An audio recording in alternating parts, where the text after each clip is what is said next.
आप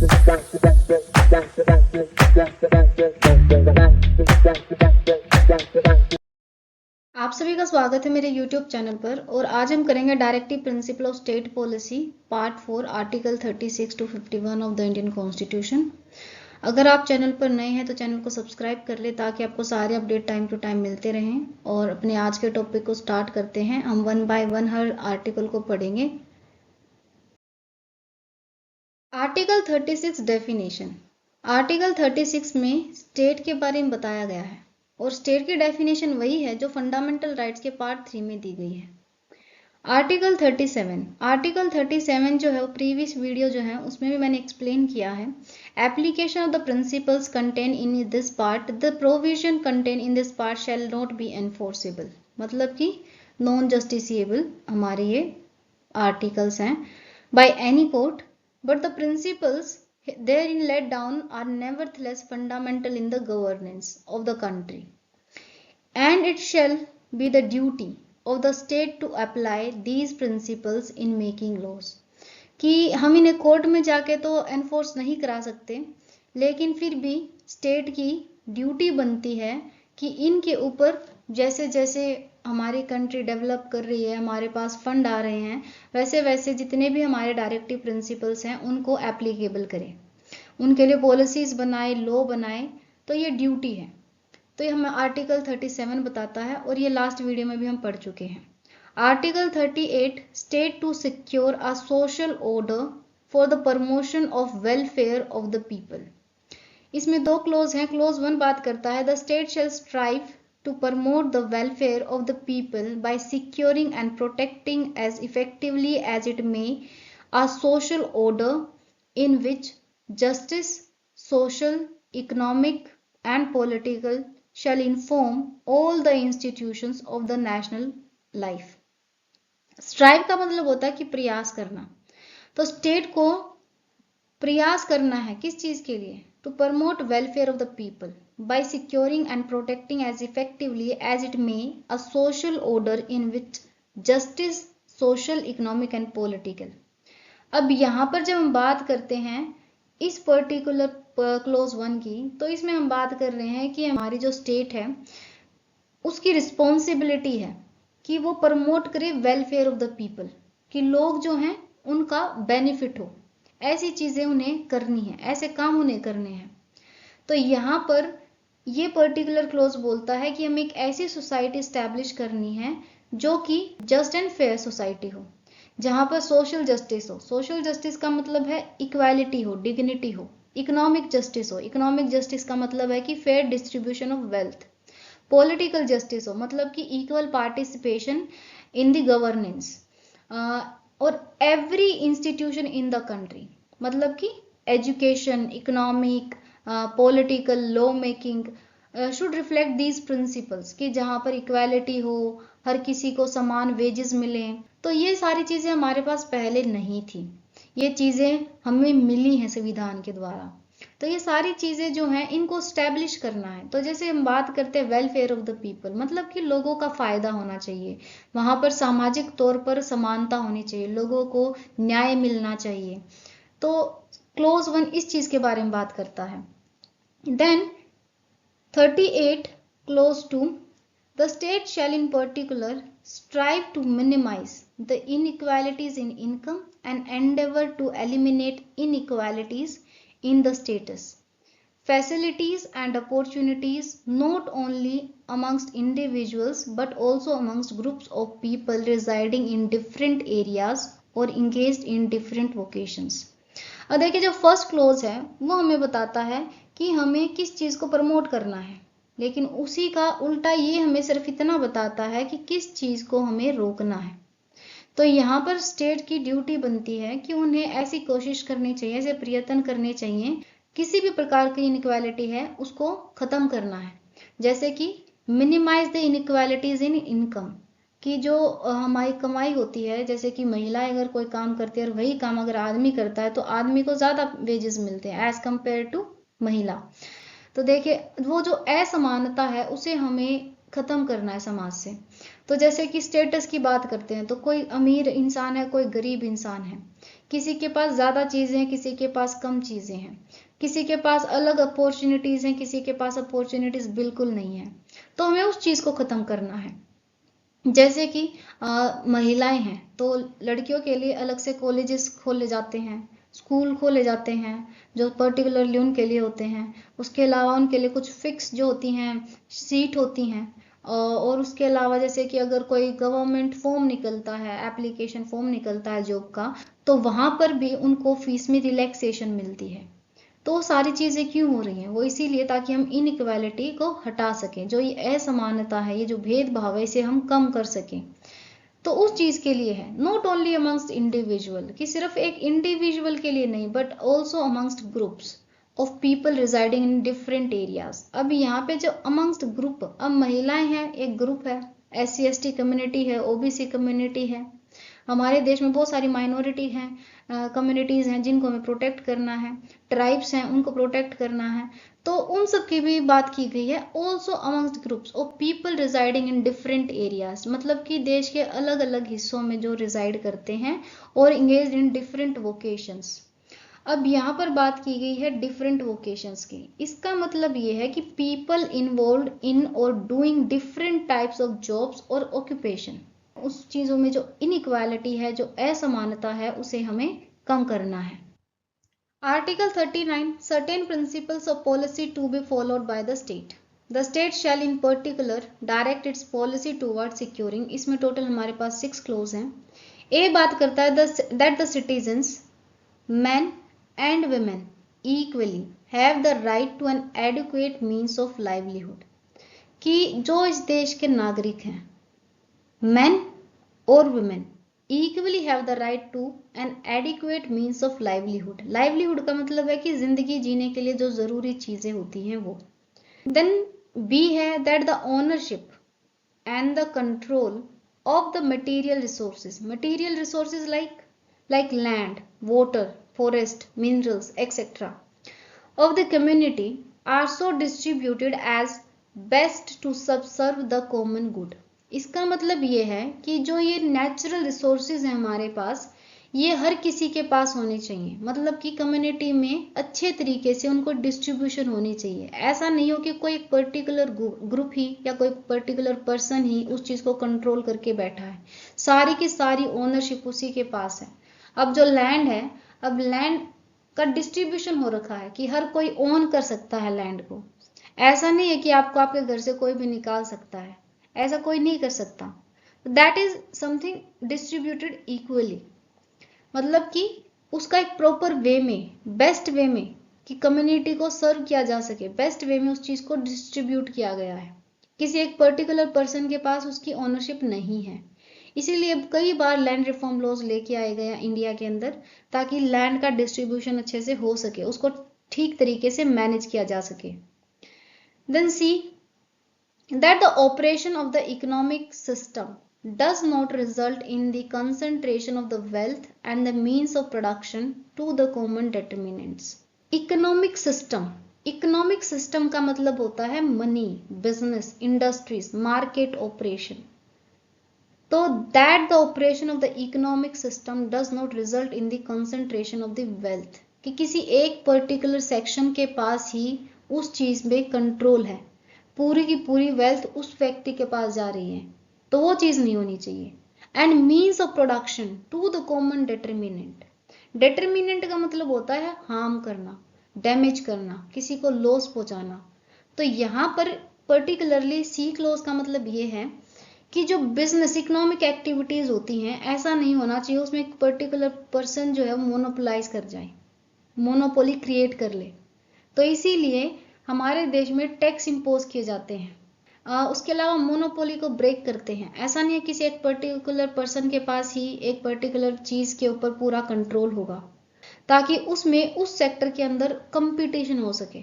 सो that the operation of the economic system does not result in the concentration of the wealth and means of production to the common determinant. D, that there is equal pay for equal work for both men and women. Then E, that the health and the strength of workers, men and women, and the tender age of children are not abused and that citizens are not forced by the economic necessity to enter avocations unsuited to their age or strength। इसका मतलब ये है कि जब हम कोई काम करते हैं तो हमें ये पर्टिकुलर चीज़ पता होती है कि ये चीज़ बच्चों के लिए ठीक नहीं है, ये चीज़ बच्चों से हमें नहीं करवानी चाहिए। इसीलिए बोलते हैं ना, फोर्स लेबर प्रोहिबिटेड है, बच्चों का फैक्ट्री के अंदर काम करना प्रोहिबिटेड है। उसी तरीके से हमें ये चीज़ देखनी चाहिए कि कौन सा पर्टिकुलर सेक्टर जो है वो मेन, विमेन और चिल्ड्रन के लिए ठीक है।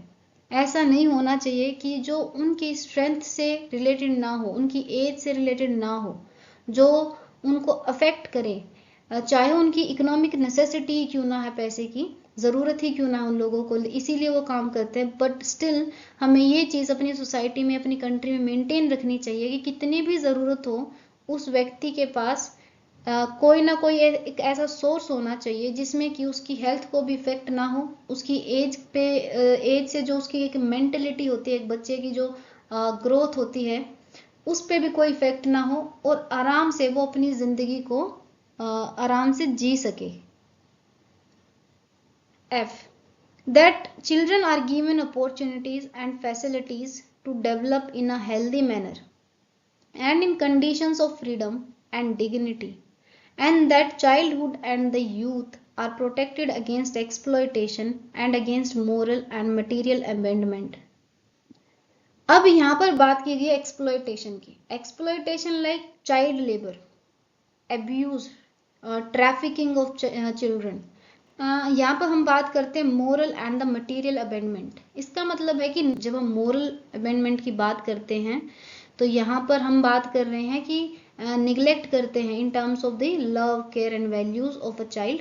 एंड मटेरियल अबेंडमेंट का मतलब होता है कि lack of food, shelter, education, जो बेसिक नेसेसिटी होती है एक बच्चे की।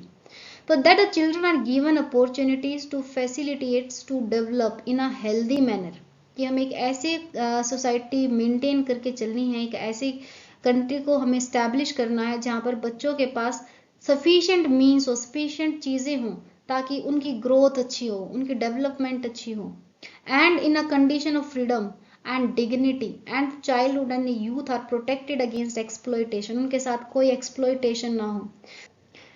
तो वो सारी चीज़ें हमारी स्टेट की रिस्पॉन्सिबिलिटी है कि इन पर्टिकुलर चीज़ों के ऊपर भी वो पॉलिसी बनाए, इन चीज़ों को फुलफिल करे।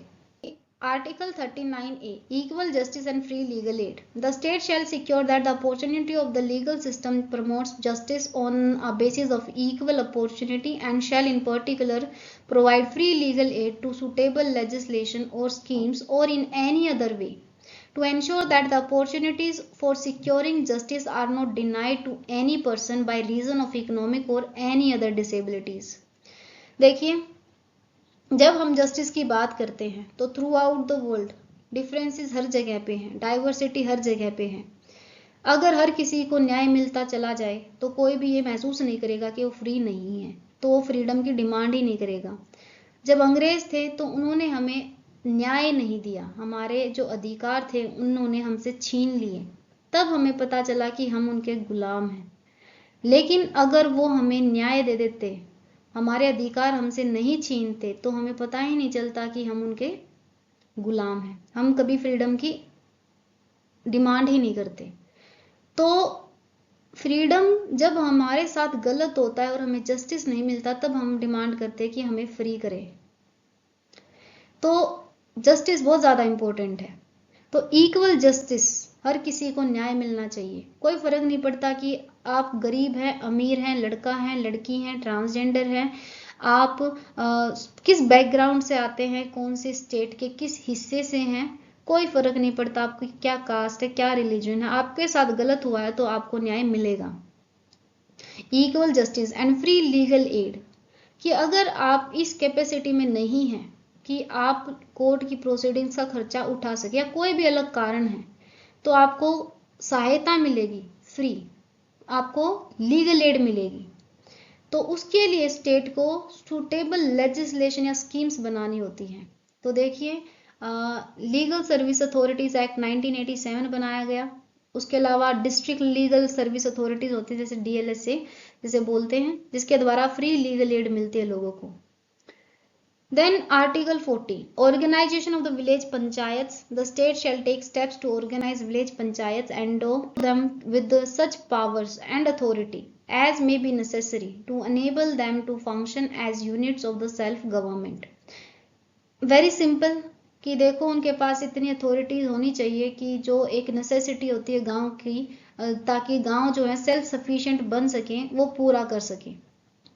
Then Article 41, right to work, to education and to public assistance in certain cases. The state shall within the limits of its economic capacity and development make effective provision for securing the right to work, ताकि लोगों के पास काम हो, unemployed ना रहे लोग।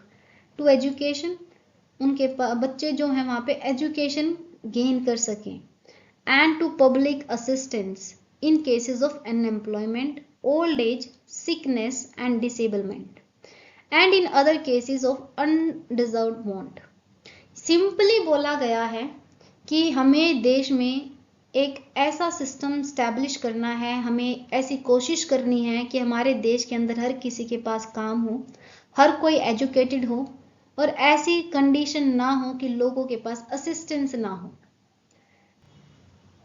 42, provision for just and humane condition of work and maternity relief. The state shall make provision for the securing just and humane condition of work and for maternity relief. Simply क्या है कि हमें ऐसी conditions काम की रखनी चाहिए कि इंसान वहाँ पे काम कर सके, आराम से काम कर सके, तो वो होना चाहिए। और मैटरनिटी रिलीफ मिलने चाहिए, जैसे कि 26 week of paid maternity leave मिलती हैं। 43, living wages etc. for workers. The state shall endeavor to secure by suitable legislation or economic organization or in any other way to all worker, agricultural, industrial or otherwise work a living wage condition of work ensuring a decent standard of life and full enjoyment of leisure and social and cultural opportunities, and in particular the state shall endeavor to promote cottage industries or an individual or cooperative basis in the rural areas.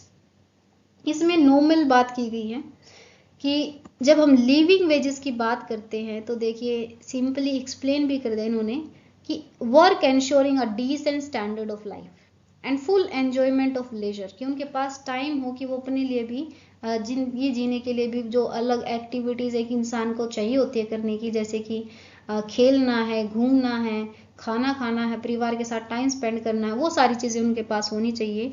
Social and cultural opportunities होनी चाहिए। State shall endeavour to promote cottage industries और an individual और cooperative और basis in the rural areas. State के अगर गांव में ही basic facilities हों तो लोगों को गांव छोड़ के शहर में भागने की जरूरत नहीं पड़ेगी, लेकिन अगर वहां पर काम ही नहीं होगा तो ऑब्वियस सी बात है लोग वहां से छोड़ के कहीं और जाएंगे। तो हमें रूरल एरियाज में बेसिक फैसिलिटीज हमें प्रोवाइड करनी चाहिए ताकि लोगों को एक जगह से दूसरी जगह भागना ना पड़े। क्यों? क्योंकि उस पर्टिकुलर एरिया में वो अपनी जो लिविंग, अपनी जो लाइफ है उसको अच्छे से जी नहीं पा रहे, वहां से वो इनकम जनरेट नहीं कर पा रहे जिससे उनकी जिंदगी जो है वो अच्छी हो सके, इसीलिए उन्हें एक जगह को छोड़ के दूसरी जगह जाना पड़ रहा है। Article 43A, participation of workers in management of industries. देखिए जो इंपॉर्टेंट होगा सिर्फ उसको एक्सप्लेन करूंगी, उसके अलावा आप पढ़ लेना। Participation of workers in management of industries. The state shall take steps by suitable legislation or in any other way to secure the participation of workers in the management of undertaking, establishment or other organization engaged in any industry. Simply आप लोगों ने कई movie देखी होंगी, movies में भी इस चीज़ को दिखाया गया है कि इंडस्ट्री जो है उसकी मैनेजमेंट में भी वर्कर्स का पार्टिसिपेशन होता है, तो उसी की बात करता है आर्टिकल 43A। 43B बोलता है promotion of cooperative societies. Cooperative societies जो होती हैं वो वॉलंटरीली ग्रुप ऑफ पीपल होते हैं जो कि काम करते हैं, जो एक दूसरे की हेल्प करते हैं, एक तरीके से जैसे कि अमूल डेयरी कोऑपरेटिव्स है, हाउसिंग कोऑपरेटिव हैं, एग्रीकल्चर कोऑपरेटिव सोसाइटीज होती हैं।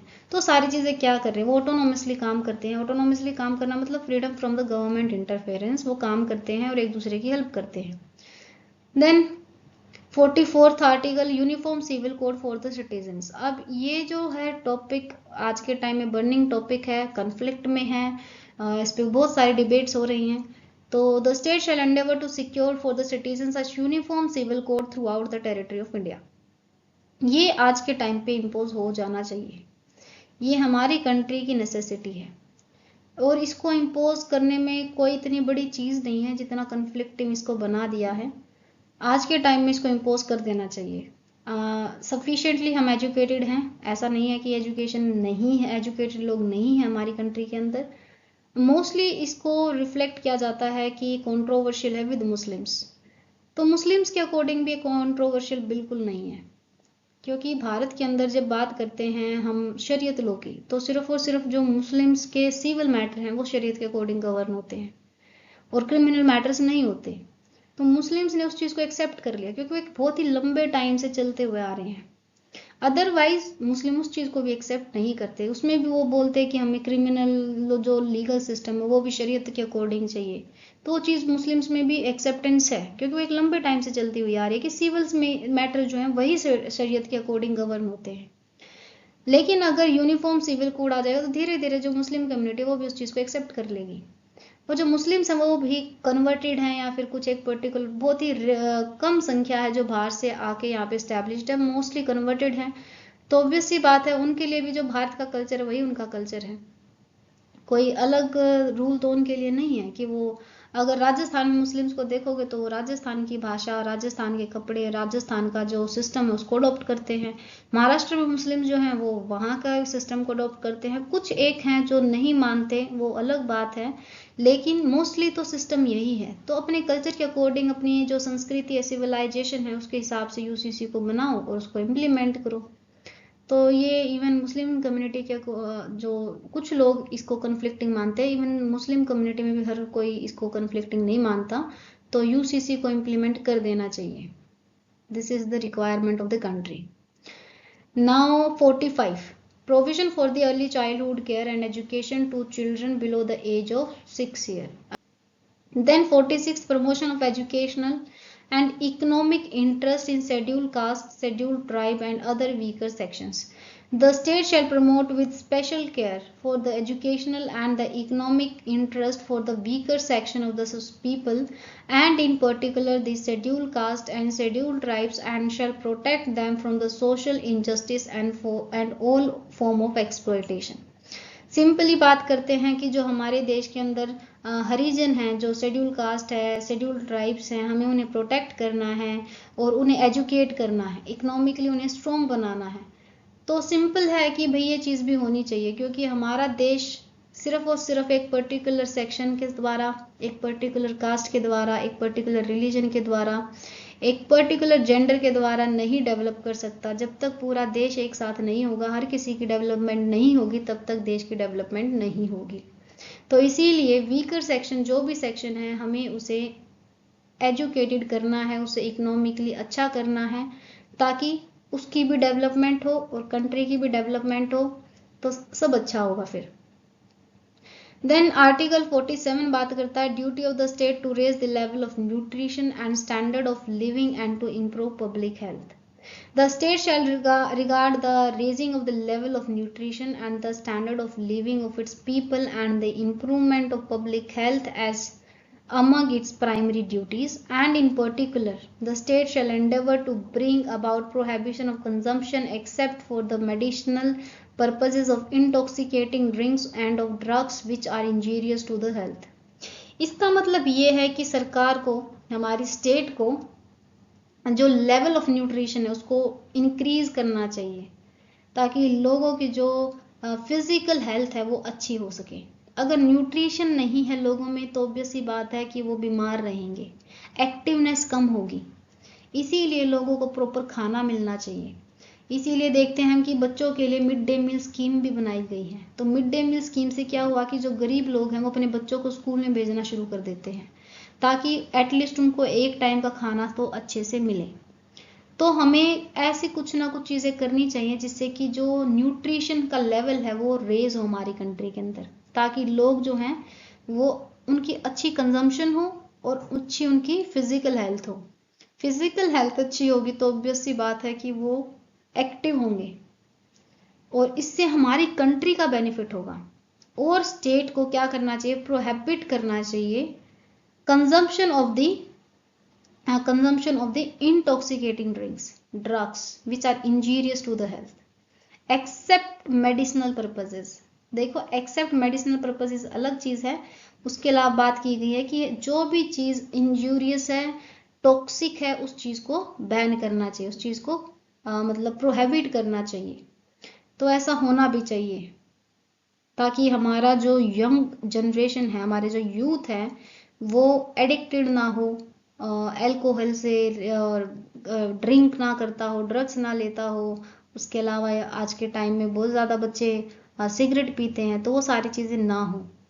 तो एक हेल्दी जब हमारा यूथ होगा तो हेल्दी हमारी सोसाइटी होगी, हमारी कंट्री जो है वो अच्छे से रन कर पाएगी।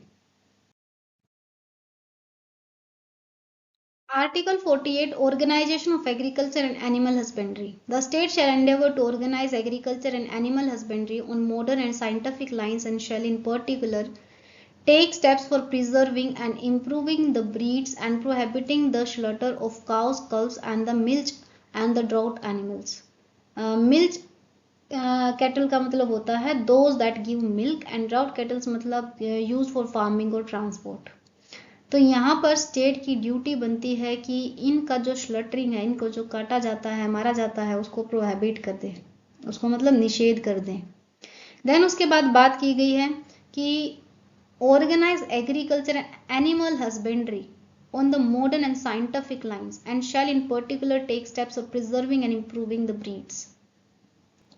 देखिए, हमारे देश के अंदर ICAR है, इंडियन एग्रीकल्चर रिसर्च इंस्टीट्यूट, ये काम करता है कि एग्रीकल्चर की जो जेनेटिक और प्लांट ब्रीडिंग है उसको कैसे इम्प्रूव किया जा सके। आपने देखा होगा कि आज के टाइम में बहुत सारे ऐसे सीड्स आ चुके हैं, ऐसे ब्रीडिंग होते प्लांट की कि जिसमें आप घर के अंदर ग्रो कर सकते हैं, जैसे कि टमाटर है, प्याज हैं, उनकी अलग अलग वैरायटी आती हैं जिसको आप बहुत ही कम स्पेस में ग्रो कर सकते हैं, जो आपको डेली बेसिस पे आपके घर की नेसेसिटी जो है, जो घर की ज़रूरतें हैं उसे पूरा कर सकती हैं।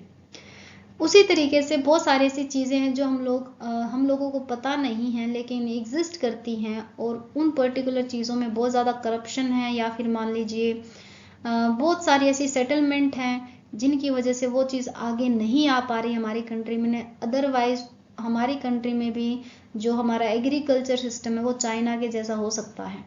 कोई ज़्यादा बड़ी चीज़ नहीं है कि ऐसा नहीं हो सकता, हम भी कर सकते हैं लेकिन हो नहीं पा रहा बिकॉज ऑफ द सिस्टम। काफ़ी लंबे टाइम से, ये आज के टाइम की बात नहीं है, काफ़ी लंबे टाइम से ऐसा चलता आ रहा है, जिसकी वजह से चीज़ें हो नहीं पा रही। नहीं तो आप कभी ICAR दिल्ली में ये है इसका हेडक्वार्टर, आप वहाँ पे जाएं, आपको बहुत ही कम प्राइस में सीड्स मिलते हैं फार्मर्स को, और उसके अलावा आप देखोगे कितनी सारी चीज़ें डेवलप कर चुका है हमारा ICAR, लेकिन उसकी इन रियलिटी हम एग्जिस्टेंस देखते हैं अपना प्रैक्टिकल वे में तो बहुत कम है। तो एक बार आपको वहाँ पे विजिट करना चाहिए। Then article 48A protection and improvement of environment and safeguarding of forest and the wild life. The state shall endeavour to protect and improve the environment and to safeguard the forest and the wildlife of the country। कि हमें अपने forest को बचाना है, wild life को बचाना अपने देश के अंदर, और इसको इम्प्रूव करते जाना है ताकि इन्वायरमेंट अच्छा रहे। Article 49 protection of monuments and places and objects of the national importance.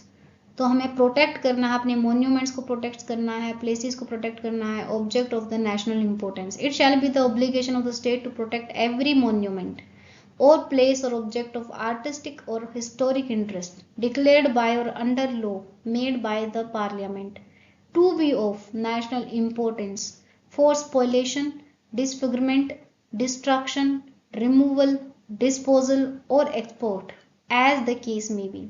जब भी competitive एग्जाम होगा तो ये चीज़ पूछ सकते हैं कि हमें किस चीज़ से बचाना है, तो ये पर्टिकुलर जो वर्ड्स हैं ये आपको सीक्वेंस में लर्न होने चाहिए। From spoliation, disfigurement, destruction, removal, disposal and export. तो ये ड्यूटी है कि हमें अपने मॉन्यूमेंट्स को बचाना है। जो हमारी संस्कृति है, हमारी सभ्यता है, वो हमारे मॉन्यूमेंट्स से भी रिफ्लेक्ट होती है। आप देखते हैं जो आर्टिस्टिक वर्क हमारे कल्चरल जो हमारी पुरानी इमारतें हैं उनमें दिखाई देता है, वो किसी और चीज़ में आपको आज के समय में नहीं मिलेगा।